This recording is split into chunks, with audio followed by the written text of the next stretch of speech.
Shahidan Karbala की आज़ादारी का सिलसिला भी जारी है। आलमे इंसानियत के लिए उनकी कुर्बानी के पैगाम को मुख्तलिफ अंदाज में आम किया जा रहा है। नोएडा में हुसैनी यूथ ऑर्गेनाइजेशन की जानिब से शहदाए करबला की याद में एक पुरअमन मशाल जुलूस निकाला गया। इस जुलूस का मकसद इमाम आली मुकाम हज़रत इमाम हुसैन अलैहिस्सलाम के अमन और इंसानियत के पैगाम को लोगों तक पहुँचाना था। ये मशाल जुलूस सेक्टर 21 में स्टेडियम के गेट नंबर 4 से निकाला गया, जो चौड़ा मोड़ सेक्टर 12-22 पर जाकर ख़त्म हुआ। जुलूस में तमाम मज़ाहिब के लोगों ने शिरकत की, जिनमें हर उम्र के मर्द व ख़वातीन शामिल थे। मातमी लिबास पहने और हाथों में मोमबत्तियाँ लिए जुलूस में शामिल अक़ीदतमंदों ने खामोशी के साथ करबला के पैगाम को आम किया।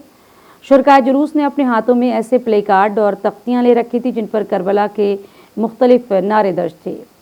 करबला के पैगाम और तालीमात को आवाम तक पहुँचाने के मकसद से ये रिवायती मशाल जुलूस 2015 से हर बरस बरामद होता है, जिसमें हर तबके के लोग शामिल होते हैं।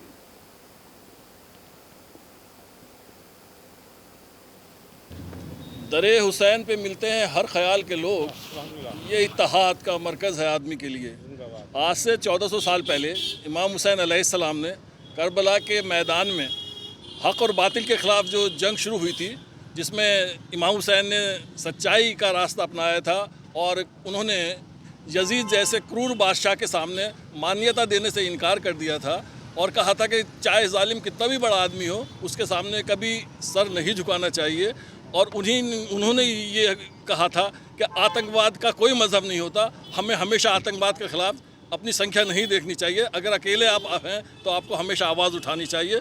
तो उसी के रास्ते पे हम चलते हुए आज इमाम हुसैन अलैहिस्सलाम के जो बेटे हैं, जो हमारे चौथे इमाम हैं, उनकी भी वफ़ात है। और इमाम हुसैन के बाद उन्होंने ही लोगों को ये बताया था वाक़या करबला कि किस तरह से यजीद ने उनके साथ जुल्म किया और किस तरह ने उससे 72 शहीदों को शहीद किया गया। और लेकिन उन्होंने अपना सर नहीं झुकाया इमाम अलैहिस्सलाम ने।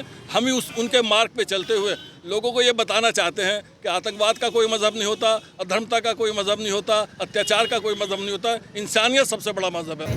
हम आज ये सोच के आए हैं करबला के बारे में, जहाँ एक दिन में 72 मौतें हुई हैं। उन बीवियों ने, उन औरतों ने, उन बच्चों ने 72 जनाजे देखे हैं। तो हम अपना मॉर्निंग, अपनी जो गम है वो 10 मुहर्रम तक सिर्फ रिस्ट्रिक्ट नहीं करना चाहते हैं। हम करबला को 2 महीना 8 दिन याद करें। उन्होंने हमें ये मैसेज दिया है कि चाहे तुम्हारी कोई सुने ना सुने, लेकिन तुम्हें हक़ के लिए, तुम्हें सही चीज़ के लिए लड़ना है और कभी जालिम के सामने या बुरे इंसान के सामने झुकना नहीं है।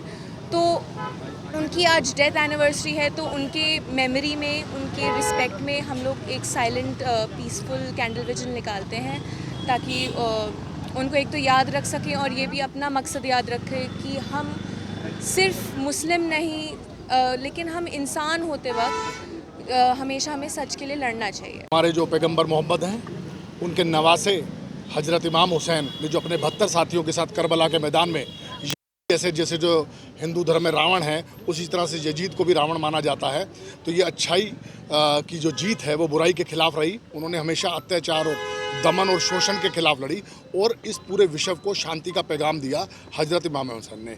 मैं भी उनको हार्दिक अपने मन से और अपने शरीर से और अपने तन से और अपने पूरी आत्मा के साथ उनको श्रद्धांजलि प्रकट करता हूं। और मैं सब लोगों से उम्मीद करता हूं कि किसी भी अत्याचार के खिलाफ, कभी भी किसी भी दमन के खिलाफ अपना सर न झुकाएं और पूरे विश्व के लिए हमेशा शांति के अंदर सहयोग करें।